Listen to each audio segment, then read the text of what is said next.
Result नहीं मिल रहा। रोजाना एक्सरसाइज कर रहा हूँ, एक हफ्ता हो गया है, ना सिक्स पैक्स बने, ना ही एक्स्ट्रा वेट कम हुआ, ना ही मैं बॉडी बिल्डर बना। चलो छोड़ देते हैं, कुछ और करेंगे जो पहले करता था, यानी कि फास्ट फूड खाऊंगा, अपनी लाइफ को एंजॉय करूंगा, सारा दिन टीवी देखूंगा, मोबाइल देखूंगा। चलो वापस वही करते हैं। क्या आप भी यही प्रॉब्लम फेस कर रहे हैं कि जब भी कोई नई चीज ट्राई करते हैं तो कुछ टाइम के बाद गिव अप करके वापस अपनी पुरानी चीजों की तरफ आ रहे हैं? क्यों हम कंसिस्टेंटली किसी चीज पर काम नहीं कर पा रहे, वो मैं आपको आज की वीडियो में बताऊंगा और आपको कुछ ऐसे स्टेप्स बताऊंगा जिनको फॉलो करके आप इजीली कंसिस्टेंटली किसी भी नई हैबिट को बिल्ड कर सकते हैं, नई चीजों पर काम कर सकते हैं। आइए शुरू करते हैं आज की वीडियो को।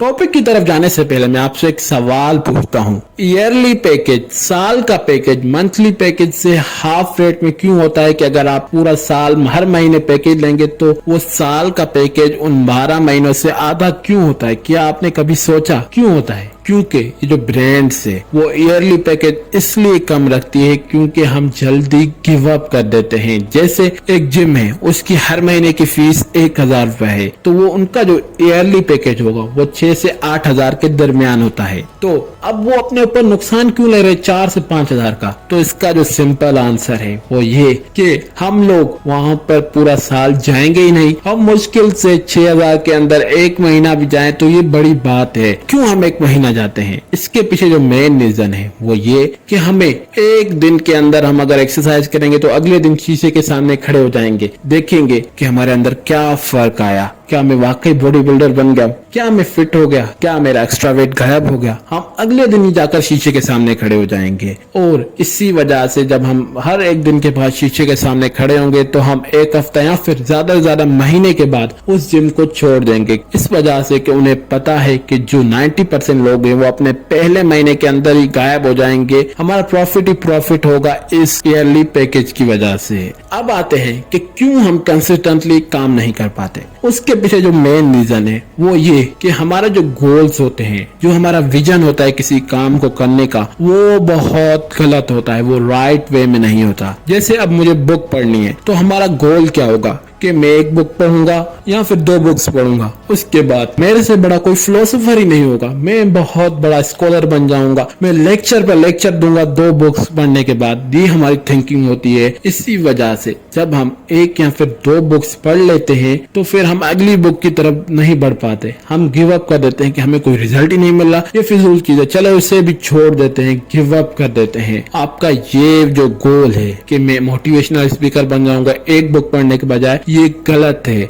इन रियलिटी जो मोटिवेशनल स्पीकर या फिर जो स्कॉलर्स, जो फिलोसोफर होते हैं वो हजारों की तादाद में बुक्स पढ़ते हैं जो हम अपने ख्यालों में भी नहीं सोचते, हजारों बुक के बारे में। तो हम क्या सिर्फ हजारों बुक की नॉलेज 2 बुक के अंदर हासिल करके स्पीचेस देना शुरू कर देंगे, आग लगा देंगे, लोगों को एक्शन लेने पर मजबूर कर देंगे? तो ये पॉसिबल नहीं है। एक या 2 बुक पर आपका जो विजन होना चाहिए वो क्लियर होना चाहिए। जैसे आप एक्सरसाइज करने जा रहे हो तो आपका जो गोल होना चाहिए, विजन होना चाहिए कि इसके जो फायदे हैं वो बहुत इंपॉर्टेंट है। अगर मैं एक्सरसाइज डेली करूंगा तो इससे मेरा माइंड शार्प होना शुरू हो जाएगा, मेरी लर्निंग स्किल्स इंप्रूव होना शुरू हो जाएगी, मैं जल्दी सीखूंगा, मैं अपनी लाइफ के अंदर इंप्रूवमेंट लाऊंगा, मैं हेल्दी रहना शुरू हो जाऊंगा, मैं डॉक्टर से दूर रहना शुरू हो जाऊंगा, मैं बीमारियों से बच जाऊंगा। ये जो एक्सरसाइज है मुझे ये तमाम चीजें फ्री में दे दी। अगर मैं 10-15 मिनट डेली एक्सरसाइज करूंगा तो वो एक्सरसाइज अब आपने टाइम के हिसाब से भी रख सकते हैं कि मैं सुबह को करूंगा ऑफिस जाने से पहले या फिर ऑफिस से वापस आकर करूंगा, ये आप पर डिपेंड करता है। तो आपका गोल है,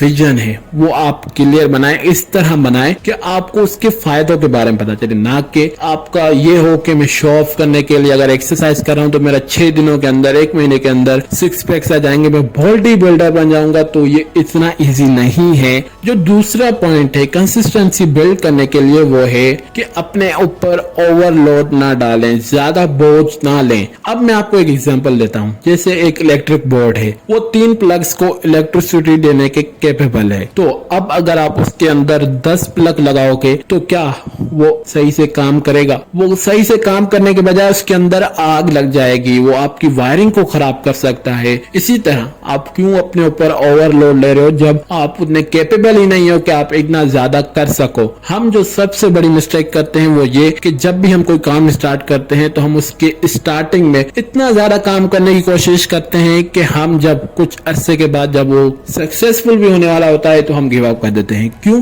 क्योंकि जब हम किसी चीज को ज्यादा टाइम देते हैं तो हमारा जो माइंड है वो थकना शुरू हो जाता है, उस काम से बोर होना शुरू हो जाता है, उसे नया प्लेजर चाहिए होता है, तो वो उस काम को छोड़कर नए प्लेजर की तलाश में चला जाता है। तो आपको जो दूसरा काम करना है वो ये कि अपने आप को ओवरलोड करने के बजाय थोड़ा सा, बस थोड़ा सा भी अगर आप डेली करेंगे ना तो वो बहुत बड़ा रिजल्ट आपको दे सकता है। और इससे पहले ही मैंने कंपाउंडिंग की वीडियो बनाई है कि किस तरह कंपाउंडिंग हमारी लाइफ में रोल प्ले करती है, हमारी जो ली गई चॉइसेस हैं वो किस तरह हमें कंपाउंड होकर रिजल्ट देती हैं। अगर आपको जानना है कि किस तरह हमारी चॉइसेस कंपाउंड होती है तो उस वीडियो की लिंक आपको डिस्क्रिप्शन में मिल जाएगी। अब मैं आपको एग्जांपल से बताता हूँ कि किस तरह आप अपने आप को ओवरलोड होने से बचा सकते हैं। सबसे पहले आपने जो गोल बनाया उसे ज्यादा से ज्यादा शुरुआत में अगर कोई एक्सरसाइज का या फिर बुक रीडिंग है तो उसे ज्यादा से ज्यादा आधा घंटे से कम रखिएगा, यानी कि 10 मिनट, 15 मिनट, 20 मिनट, इससे ज्यादा उसे टाइम न दीजिएगा शुरू में। जब हम किसी काम को शुरू में ही ज्यादा टाइम देने लग जाते हैं तो वो आखिर में हमारे लिए अज़ाब बनना शुरू हो जाता है। तो थोड़ा सा टाइम दीजिए पर करिए जरूर। जो तीसरा स्टेप है वो सबसे इंपॉर्टेंट है, बल्कि वो कंसिस्टेंसी का सबसे इंपॉर्टेंट इंग्रेडिएंट है। अगर वो आपके अंदर नहीं है तो आप कंसिस्टेंटली कभी काम कर ही नहीं सकते, वो है पेशेंस। अब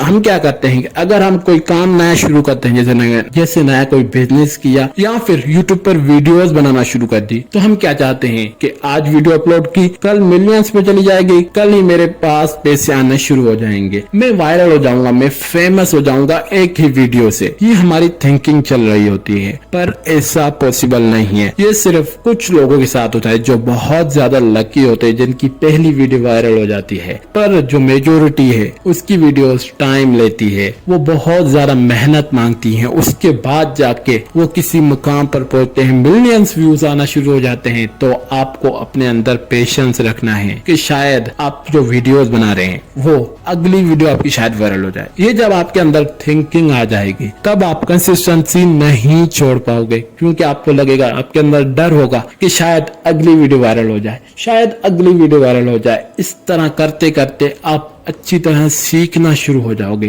पर आपको एक चीज का ख्याल रखना है पेशेंस के साथ कि आपको सीखना है कि आपसे जो मिस्टेक्स हो रही हैं वो आपको कवर करनी है। जैसे बिजनेस है तो आपका प्रोडक्ट शुरू में नहीं बिक रहा, पर जब सेल्स आना शुरू हो गई तो आपको देखना है कि मैं क्या इंप्रूव कर सकता हूँ, इसके अंदर क्या ला सकता हूँ, क्यों मेरी से किस तरह मैं सेल्स बढ़ा सकता हूँ। ये तमाम चीजें पेशेंस के साथ होंगी। एकदम से आपने एक दिन प्रोडक्ट लॉन्च किया, अगले दिन उसकी मिलियंस में सेल हो जाएगी, नहीं होगा नए प्रोडक्ट की कभी भी। तो आपको अपने अंदर पेशेंस रखना है, और ये पेशेंस कंसिस्टेंसी का सबसे स्ट्रॉन्ग इंग्रेडिएंट है। ये जो 3 स्टेप्स हैं, विजन, ओवरलोड और पेशेंस, ये तीनों चीजें साथ मिलकर काम करेंगी। आपको सबसे पहले एक स्ट्रॉन्ग विजन बनाना है कि मैं ये काम क्यों कर रहा हूँ। उसके बाद आपको उस काम को शुरुआत में थोड़ा टाइम देना है। अगर आप उसे थोड़ा थोड़ा टाइम देकर अगर थोड़ा थोड़ा बढ़ाएंगे हर महीने तो आप साल के अंदर 1 घंटे तक इजीली उस चीज पर पहुंच जाएंगे, अगर आप चाहें तो। उसके बाद जो तीसरा स्टेप है वो है पेशेंस, कि आपको रिजल्ट मिल रहा है नहीं, आपकी बॉडी बन रही है नहीं, पर आपको करना है। क्यों? क्योंकि आपका जो विजन है वो आपको कुछ और फायदे बता रहा है जो आपकी बॉडी के लिए, आपके लिए बहुत इंपॉर्टेंट है।